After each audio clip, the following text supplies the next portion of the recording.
Howdy folks, it's Turtle here and welcome back to Microsoft Flight Simulator 2020. And yes, we're starting at the end of our runway, ready to go. And yes, it's nighttime, so that can only mean one thing. It means that we're going to do a jack of all planes flight today, 300 or more miles in each of the 20 aircraft of the standard edition of the simulator. However, today we do not have rain anymore because we do not need that achievement. We already got it. So no rain. So we're going to do clear skies just so we can enjoy the nighttime stars for once, as well as nighttime scenery on the ground for once. So very welcome change should be done with the rain achievement. Of course we'll fly with rain in the future, but it's nice not to have to do the rain every single time. We are in the Diamond DA62 today, and I'll talk about where we are once we get inside because I can't remember the airport codes, but we're going to fly over Dubai at altitude and see the sights from the sky at night instead of a VFR flight near the ground. So very cool. And I had several dreams about Flight Simulator last night. So once we're in the air, I will tell you about those dreams because we're going to have about 2 hours of flight time. You're not going to get all 2 hours of it. You're going to watch an edited down version, of course, but we'll have plenty of time to talk about dreams. So here we are, ready to go runway 24. Let's hop inside and see where we are and where we're going. Alright, we'll definitely be getting acquainted with this airplane. I was messing with the lights before I started recording. When it's all dark like that, it drives me crazy, so I just got some floodlight going. I think one click will be enough. And then back here I found the floodlight so you can see the seats here. And let's just turn that off because that's, let's do one light, one on one, there we go. What else do we have? There's one, there's two. We'll turn the fuel pumps on in a minute. Let's turn them on now because I'll forget. Then we'll turn them off once we're in the air. 3. Anything there we need? Maybe 4. 5. I hope I can find a way to turn the instrument lighting down, or the GPS lighting down. Oh, I do have a preset for that. And there's out the window. I'm going to fix that, adjust these. Because I found this one for those lights there, for example, here. Right? I found those. And I found this one. But I can't figure out yet where to turn down on the GPS or the glass cockpit. I'm sure I'll figure it out at some point. Alrighty, where are we at? What are we doing? That fuel pump's annoying. We're at Oscar Indigo Zulu Lima. No, Juliet. How could I mess up Juliet? My favorite. If I had daughters, they would be Sophie and Juliet. No question about it. And we're going to 0. I think that's a 0. And that's an Oscar. 0? Maybe it's Oscar. Mike Delta Lima. And let's get some of this cleaned up here. Drives me crazy. Can we do wind? We can, although, yeah, there's no weather because they have clear skies, but that's okay. Which means we have barometer and get that going. And we have our distance, 305 nautical miles. Now, I don't know if you need to do 300 miles or 300 nautical miles for the achievement. I just do 300 nautical miles to be safe. And we'll get our time when we get it. So we're going right over, come here. We're going right over Abu Dhabi and Dubai and all that stuff. It's right over. We're going to land on an island. So hopefully the landing counts so we can get the achievement. The takeoff will count because we're in the end of the runway. So let's get going. It's a long flight. I'm cramming this into my real life. So let's see if we can get going here. So what else do we need to do? Not much. We'll do autopilot for sure because that's a long way to hand fly if we don't have to. Let's just fly at not 10 grand. Let's do 8 grand. We got full fuel, and that is all we should need to do. I'm not using my checklist because the computer started the airplane for us. So get comfortable in the chair. Parking mode, hang on. Oh, not comfortable in the chair. All right, first set of flaps down, parking brake off, and here we go. Parking brake, there we go. Turn down my personal volume. Much easier on the rudder pedals than that Savage Cub was for the Patagonia trip. Wow, this thing sure takes its time, doesn't it? I can't see the center line here. It's not lit up. That's the problem when I do these jack of all plane flights, is I like to do smaller airports, but then we do it at night for the night achievement, and we can't see what's going on half the time. Landing too. I've done some of these off camera where I've had to land at dark airports in the dark. Alright, I'm not paying attention to what I'm doing. Let's go. Let's go. Step on the brakes, stop the wheels. Hop's coming in. And we do have gear. Okay. We have gear in this one. I love flying this airplane. It's just the dang pillars around the frame get in my face. And it looks like that in real life too, so nothing we can do about it. Alrighty, let's go down here. We got positive rate, right? Let's get autopilot going. I'm used to... Where's autopilot? It's way over there. I'm used to staring at... I gotta adjust this so I can see it all at once. Hang on, I can't see it all at once. We're gonna do flight director. We're gonna do autopilot with nav. And is your IS hold on this? If there is, my eyes can't see it. So let's do vertical speed. 400 feet, 500, 600 feet per minute. I can't really see over there. I have to make some adjustments, I think, to this preview. First, let's turn off the fuel pump. I realized I only did one side for fuel pump. Is there a transfer in this, or do we switch tanks? I'll have to figure that out too in the air. Alright, so anything else we can do right now? No, autopilot is set. And load is 100, that's fine, right? For climb out. Alright, I think we're all set. Autopilot's going. We're in the green for our engines. We have full fuel. And we're just going to fly for how many hours? Oh, less than 2 it says. Okay. Alrighty, we'll update the map as we need to, or like zoom in and stuff, and I will get familiar with this airplane on my own in the air and point out things as I find them. That being said, let's talk about the dream thing. So let's hop outside so we can get some views of, well, the ocean. I think in the distance, I think it's trying to reflect city lights off the atmosphere, which normally there'd be clouds there, right? And if you see big cities, even 60, 70, 100 miles away, you can see the lights reflecting off the clouds in the atmosphere. So I think that's what it's trying to represent right there on the horizon. So that's really freaking cool. Oh yeah, and you can see the highway going along the coast from where we left. Oh, that's amazing. I love night flying. It's just we've been doing so much night stuff in the rain that it's been difficult. But now we get to see. So anyway, dreaming about flight simulators. So first of all, when I have dreams, they're always perfectly realistic. So I never have like dreams where I'm flying or just doing strange things. My dreams are always 100% perfectly realistic things that could happen for real. It's always been that way my whole life. That's how I always dream. Wow, as we gain altitude, look how it looks like it's coming up faster, but it's because we're gaining altitude. Sometimes it can be pretty freaky, right? Because if I have scary dreams, they're not like, oh, there's a weird zombie or monster. No, it's like a real thing that could really happen. So it's always very scary. I don't have scary dreams often, but when I do, incredibly realistic, right? And then I always have extremely detailed dreams. Extreme detail. Oh, there's a Milky Way. Oh, awesome. So it's always stuff when I do remember my dreams, it's always extremely detailed. So I can tell you exact names and descriptions of people who were there, what they were wearing, what their hair looked like, the buildings we were in, the color of the carpet, the color of the walls, extreme detail. So those two things to keep in mind, just in general. Extremely realistic, always. Oh, there's a Big Dipper. That's so cool.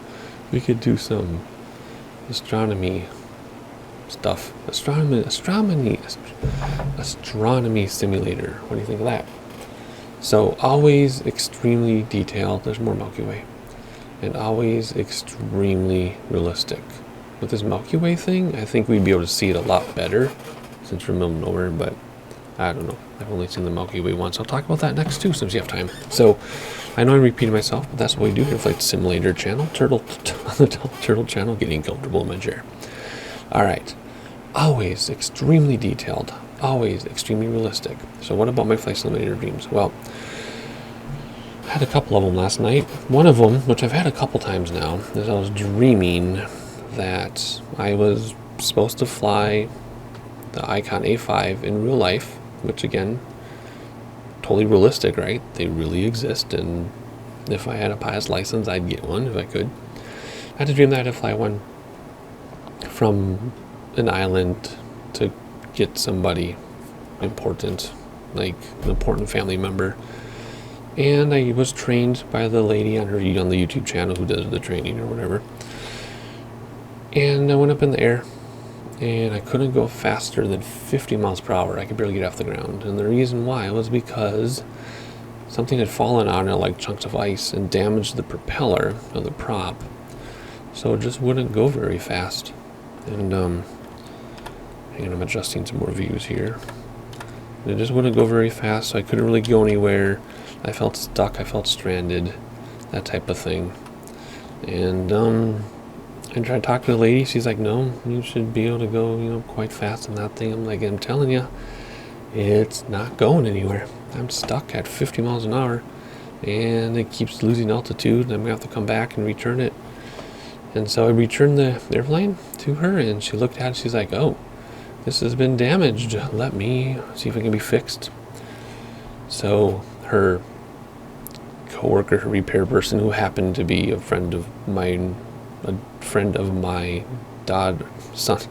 of a friend of mine from the Minecraft circle I'm in, and he couldn't fix it, and he said that I damaged it by letting ice fall on the prop. And so I couldn't get to the person I was trying to bring home. That was my dream. I felt very sad and disappointed. You can interpret it as you will, of course. It can mean lots of things. And I'm not here to interpret my dreams, although I have done that before. But that was one of my dreams. My other dream is there was an Airbus new model, a 390, and it was up to me to be the guinea pig as a passenger to see if it was comfortable.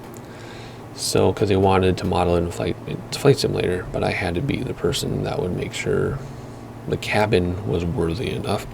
So I had to fly for 6 days without stopping, without getting out, to see if it was comfortable in this new Airbus 390.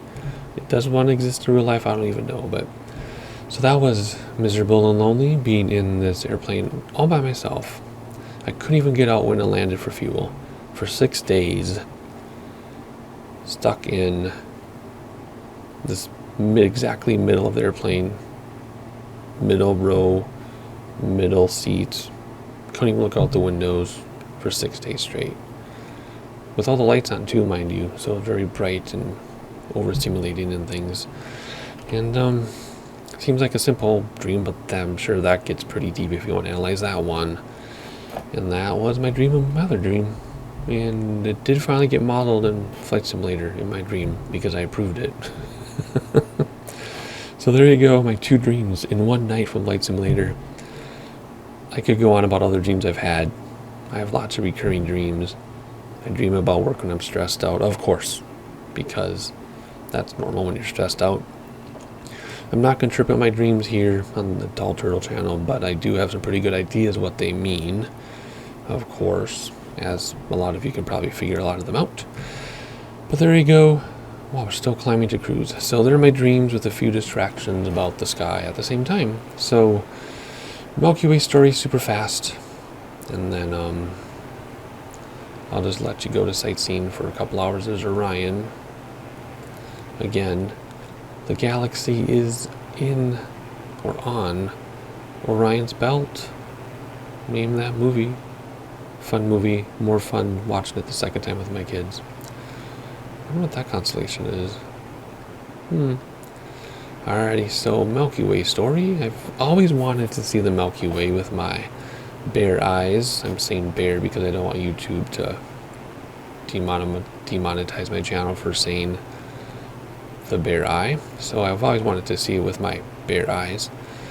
And I did get a chance once in my life, and it was worth it. We were driving home from Denver to Minneapolis without stopping with 2 little children because we wanted to get home. And every time we drive, we'd be like, should we get a hotel here? We're like, if we just drive 2 more hours, we can make it here. And then we get there and say, if we can just drive 2 more hours, we can get here. Then we get there. Then eventually we were home, right? It took us 15 hours. And we, you can actually see to the other side of the island, the peninsula. And everybody fell asleep except me. I don't mind driving at night. I hate driving at dusk and dawn because of deer, but I love driving at night because you can see people because their headlights are on, usually. I prefer night driving to day driving, except the dusk and dawn thing for deer. But anyway, it was like 3 in the morning, and we were in the middle of nowhere, Iowa. And my older kid, who was 7 at the time, so this was a while ago, just woke up screaming like a night terror or something, because he was sleeping in a completely packed minivan. And he never was a car sleeper anyway, so the fact he fell asleep was a miracle. Woke up screaming, just screaming night terror thing. So I pull over, walk around the minivan to help him, and got him calmed down. And one thing I am afraid of, I'm not afraid of much, but I am afraid of night in the middle of nowhere. One, because of animals. I have this fear of being attacked by animals in the middle of nowhere where the bigger animals live, because there's no one there to scare them away. And I'm afraid of like those crazy murder stories you hear that don't happen in cities, they happen in the middle of nowhere. Mainly I'm afraid of the animals. So I don't like being in the middle of nowhere at night. Freaks me the heck out. It always has since I was a kid. And maybe in a past life I was mauled by an animal and I remember it. Who knows? But I was so scared just walking around the minivan from his sliding door around to the driver's door. I was freaked out. I'm like, I wanted to climb through the minivan. I was so scared to walk around the minivan, right? Even though it's running, it was loud. But, animals, what if a wild animal came up,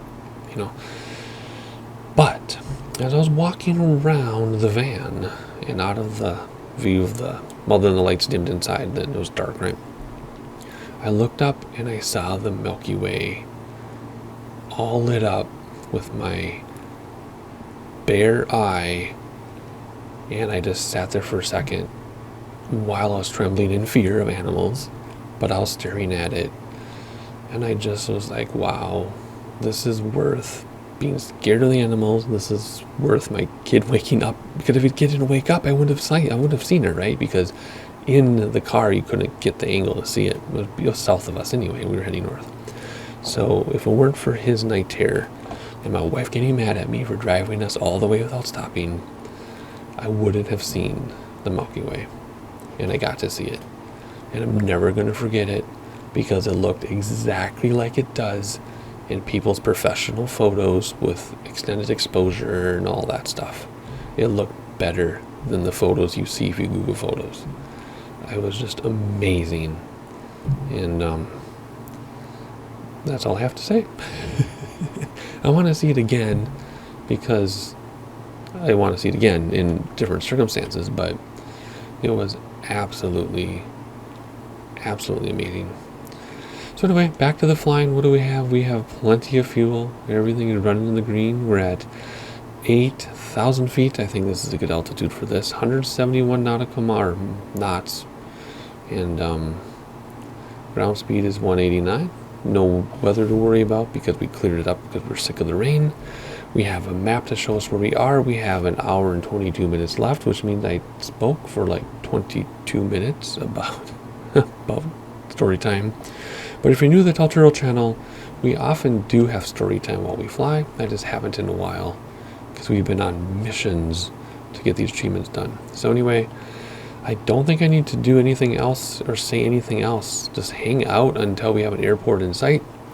Once we have a time closer to our destination, we'll calculate when we should come down from 8,000 feet. We'll assume the destination airport is around sea level, because it's an island in the ocean, or in the sea. We're going to go over Abu Dhabi and Dubai and all that stuff on the way. I purposely chose a route that would take us right over those cities to see them at night from cruise. So I'm going to be quiet for a while. I'm going to give you some sightseeing. Should we do some? Yes, we're going to do some sightseeing music. We are going to do some sightseeing music. We used to always do sightseeing music, and then he got sick of editing it in, because it actually takes a while to edit it in. We are going to do sightseeing music. And look at this. You can see the peninsula outlined, and then the mainland that we're going to fly over, and then there's an island out here.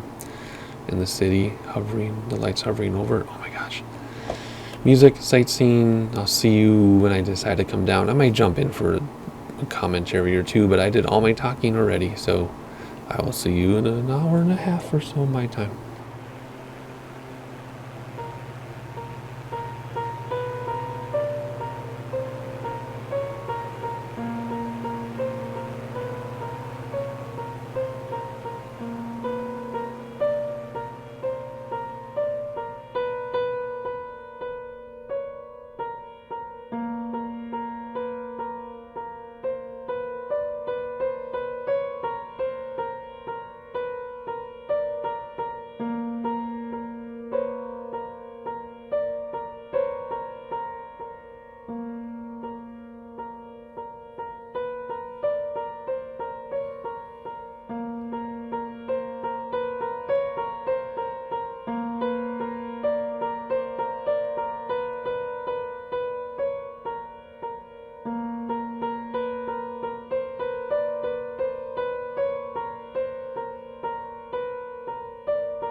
are 12.5 minutes out from our destination. You can see it there on the island. I hopefully got some good sightseeing shots of Dubai and Abu Dhabi as we passed through.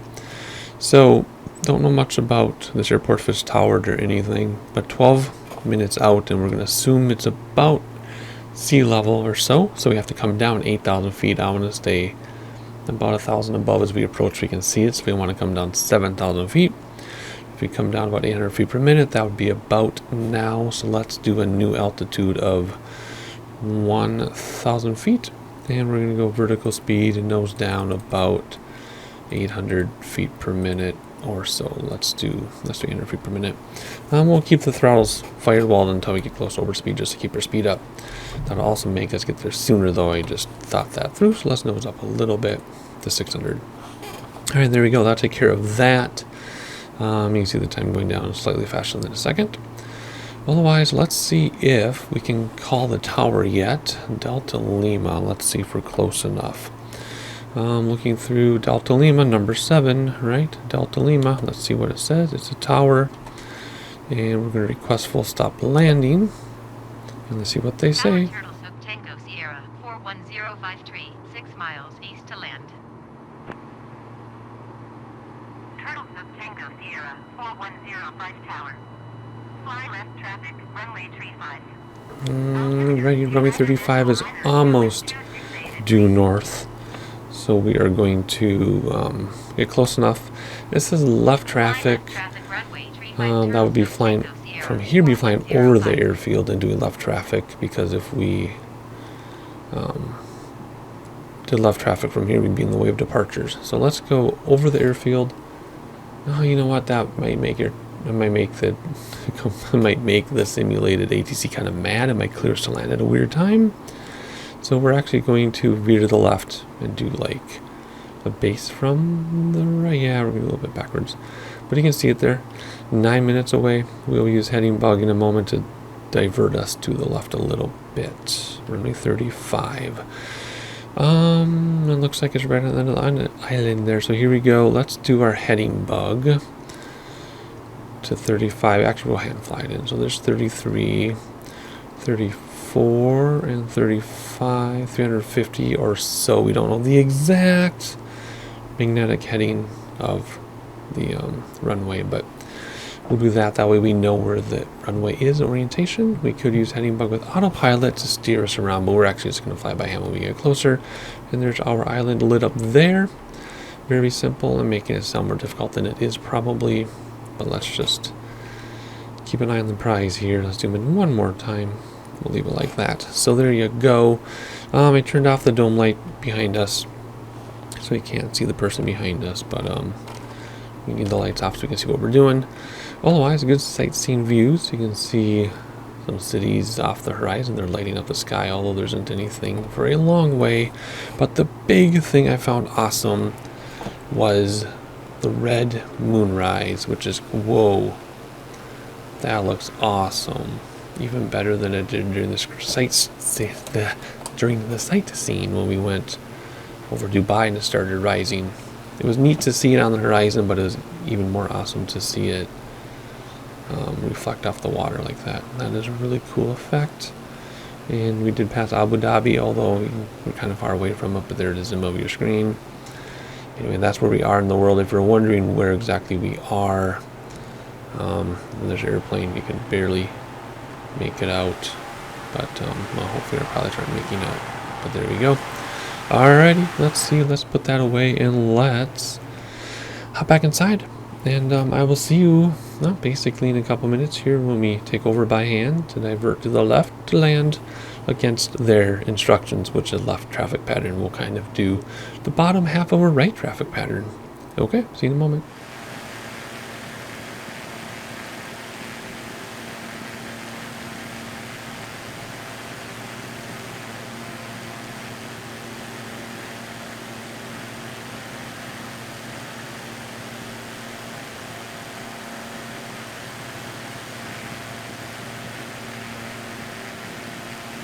It sure seems like we're coming up pretty quickly, but I can't quite make it out yet. I see some city lights, but I don't see anything resembling an airport. You know, I might have to take back everything I said about doing the right traffic pattern and just fly over this thing and see what we're dealing with here, because we're really close. Yeah, we're what? 7 miles out? I don't see it. So I guess we'll end up doing a left traffic pattern from the center anyway. Okay, hopefully ATC doesn't get mad at us, because we're going to fly over the center. I don't want to go to the right. We'll be in the way of departing traffic, and maybe we'll have the same situation. So I don't know. Maybe it's just not lit up. That's the problem I've been having doing all these night flights, is I'm choosing airports that don't light up at night. It's kind of funny. I should probably be doing major airports when I do these night flights, but I want to do a different airport every time, and I want it to be close akin to 300 nautical miles, and the next major airport is like 400 away. So I don't know. It's my own problem, but it's kind of funny.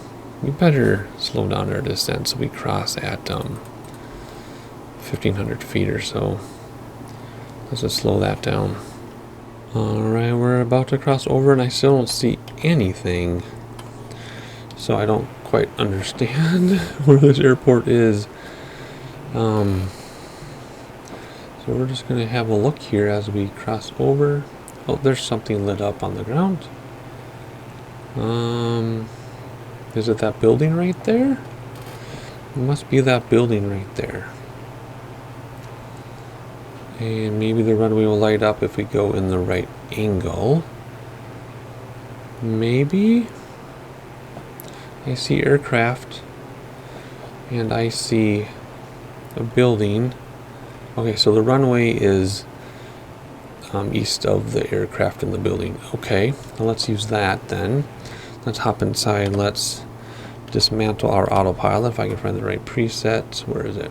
Right there. And let's fly a plane. Alrighty, here we go. Clear to land yet? No, of course not. And let's get all situated and use our heading bug so we know we're on a downwind leg. And keep our altitude not too much lower than like 800. And we're looking at this right now. We could fly the whole rest of it like this until we are ready to land. And acknowledge clearance. And here we go. We're at 8:30. There we go. Let's start slowing down so we can get geared down in a moment. We know we're on a good downwind leg. The moon looks like an alien spaceship coming to get us. We need plenty of space and altitude to see this airport, though. I mean, we do have our GPS, but we really need to pay attention to that building we saw. Alrighty, here we go. Let's not get much lower than this, so let's pitch up to slow down and throttles back so we don't ascend. And let's do a nice tight turn here. Let's do gear down so we don't forget, because the last time we flew this plane we forgot about gear. That wasn't very cool. Looking at that heading bug, as soon as it's 90 degrees off, we know it's a base leg. There we go. And let's just keep going right into final first set of flaps. And then we'll go at like a 45-degree angle so we can see what we're doing. And we should see that building coming into view. There we go. But which one is the building? Let's keep our altitude up. And we're going to have to rely really heavily on that GPS to see exactly where we are, aren't we? I don't like to do it that way, but I can't see anything. So let's go slow as we can so that we have as much time on our side as possible. And let's look for that. Whoa, let's not run into the ocean. You see that? 80 feet. 80 feet above sea level. Oh my goodness, we are too low to see anything. This is really difficult when you can't see your airport. So like I said before, I keep running into this problem where we pick airports at night that you can't. Oh, okay, wait, there's that building. Let's slow down even more. Oh, this better work. Full flaps now. I can't see anything. I know there's a runway there. So let's get a little bit of altitude and then we'll nosedive on it. How about that? Do we see anything yet? Nothing. Don't see a thing. This is really scary because I don't want this flight to get screwed up. It needs to count. Let's use this view. Can't see anything. We just know that there is a runway here somewhere. Let's just land. I know this is a dumb way to do it. I know there's a runway somewhere. Somewhere there's a runway. This is the dumbest thing to do. There it is. There it is. That was so unrealistic. Well, yeah, unrealistic for many reasons. Unrealistic because we wouldn't have used this airport at night. And unrealistic because we crashed, but we're still counting it. Alright, yep. Sorry. Yes, I copy. I just can't find the taxiway. Where's the taxiway out of here? Anyway, it was a gorgeous, beautiful flight. Except for, there it is. Except for a crash landing at night because this runway is all... The airport's dark, can't see a thing. Very stressful, but whatever. At least we landed in the water. Considering this thing is right next to the water, we're good we didn't land in the water. Okay, so let's do ground, and I have the taxi ribbon turned on so we can get this to count. Otherwise, normally we don't use a taxi ribbon, but it has to count for that jack of all planes. It's too far to come to not have it work. So let's see what's it going to tell us. I know that. But where are we going? There it is. There we go. Okay. Here we go. Let's go. Let's go. Let's go. Let's go. Why isn't it going? There we go. Okay. Ramp 7 we're going to. I really wish they would change how this taxi ribbon looks because it is very useful. I mean, it's nice. You get to park where they want you to park. I use it all the time in like FSX. I missed it in X-Plane. But I wish it didn't look so hideous. It makes it look like a game at this point. Okay, there's a lightsaber person. Alrighty, let's see here. More to the left? More to the left, okay. And, oh, let's do this. Come on. A little bit more, we're trying. And stop, they said. Stop? They're telling me to stop a lot. Okay, parking brake, and let's wrap this thing up. I don't care too much about shutdown process because we're not doing the full checklist. That turn the engines off, right? And then we come down here, and we turn that off and that off. And what else? Master off. And electric master, and it should count. There it goes, before I even did it. Alrighty, again, I don't know where this time comes from. The data's right finally, though. And, oh, 38 minutes shy of the 100-hour achievement. Anyway, let's make sure our achievement counted. Let's go to the main menu here. Alright, it should say 60%, and it does, so that one counted. So that's it. Like, subscribe, leave a comment, blah, blah, blah. Play the YouTube algorithm game, and we're going to just burn through these jack-of-all-plane flights super late at night, and then once we're done with them, we will do our normal full immersion type thing with setup and checklist and all that. But I just want to get through this because it's fun. It's making me think a lot, too, and try really hard. I love it. What do we have for night, by the way? Where's the night one? We got a ways to go for that. So we'll be doing a lot more night flights. So a lot of those left, and that's it. I'll see you next time.